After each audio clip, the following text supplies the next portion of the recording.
تفسیر روح البیان للبروسی میں ایک قصہ منقول ہے کہ شہر بخارا میں ایک جیولر کی مشہور دکان تھی۔ اس کی بیوی نیک سیرت اور خوبصورت تھی۔ ایک سقا پانی لانے والا ان کے گھر 30 سال تک پانی لاتا رہا۔ بہت با اعتماد شخص تھا۔ ایک دن اس سقا نے پانی ڈالنے کے بعد اس جیولر کی بیوی کا ہاتھ پکڑ کر شہوت سے دبایا اور چلا گیا۔ عورت بہت غمزدہ ہوئی کہ اتنی مدت کے اعتماد کو ٹھیس پہنچی۔ اس کی آنکھوں میں سے آنسو بہنے لگے۔ اسی دوران جیولر کھانا کھانے کے لیے گھر آیا تو اس نے بیوی کو روتے ہوئے دیکھا۔ پوچھنے پر صورتحال کی خبر ہوئی تو جیولر کی آنکھوں میں سے بھی آنسو آ گئے۔ بیوی نے پوچھا کیا ہوا؟ جیولر نے بتایا کہ آج ایک عورت زیور خریدنے آئی۔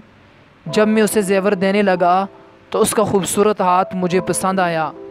میں نے اس اجنبیہ کے ہاتھ کو شہوت سے دبایا۔ یہ میرے اوپر قرض ہو گیا تھا، لہٰذا سقا نے تمہارے ہاتھ کو دبا کر قرض چکا دیا۔ میں تمہارے سامنے سچی توبہ کرتا ہوں کہ آئندہ ایسا کبھی نہیں کروں گا۔ البتہ یہ مجھے ضرور بتانا کہ کل سقا تمہارے ساتھ کیا معاملہ کرتا ہے۔ دوسرے دن سقا پانی ڈالنے کے لیے آیا تو اس نے جیولر کی بیوی سے کہا، میں بہت شرمندہ ہوں، کل شیطان نے مجھے ورغلا کر برا کام کروا دیا۔ میں نے سچی توبہ کر لی ہے۔